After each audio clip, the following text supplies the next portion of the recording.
Hello friends, আজকে আমি বানিয়েছি ডিমের কারি। এই জন্য আমি 5টা ডিম আলু সিদ্ধ করে নিয়েছি। ডিমের খোসাগুলো এবার ছাড়িয়ে নেব। এরপর কড়াই গরম করে তার মধ্যে আমি সর্ষের তেল দিয়ে দিচ্ছি। এরপর আমি ডিমগুলো চামচে করে মাঝে মাঝে একটু ছিঁড়ে নেব, যাতে নুন হলুদ মশলাটা ভিতরে ঢুকে ডিমেরও টেস্টটা ভালো হবে, সাথে ঝোলেরও টেস্টটা দারুণ হবে। এরপরে আমি তেলটা গরম করে ডিমগুলো দিয়ে দিচ্ছি। এরপর হলুদ গুঁড়ো আর লবণ দিয়ে একটু ভেজে নেব।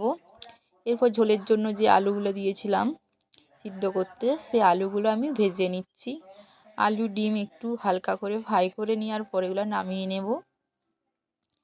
এরপর আমি রান্নাটা কমপ্লিট করব। এর জন্য আমি কড়াইয়ের মধ্যে একটা তেজপাতা ফোড়ন দিচ্ছি আর 5 ফোড়ন দিয়ে একটু নেড়ে নেব।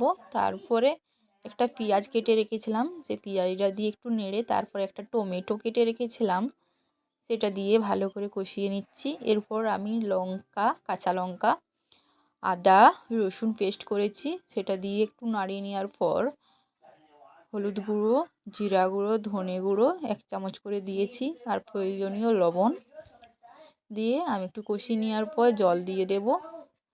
তারপর আমি আলুগুলো দিয়ে আর একটু কষিয়ে নিচ্ছি।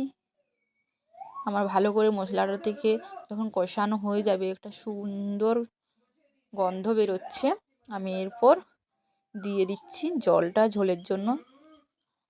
এরপর যখন একটু জলটা ফুটে আসবে, আমি ডিমটা দিয়ে দেব এবং কেটে রাখা ধনে পাতা আর কাঁচা লঙ্কা চিরিয়ে নিয়ে নামিয়ে নেব। যারা আমার ভিডিওটা ইউটিউব থেকে দেখবে তারা আমার ইউটিউব চ্যানেলটা সাবস্ক্রাইব করে নেবে, এবং যারা ফেসবুক পেজ থেকে দেখছো ফেসবুক পেজটা ফলো করে নেবে। ভিডিও ভালো লাগলে লাইক কমেন্ট শেয়ার করতে ভুলবেন না।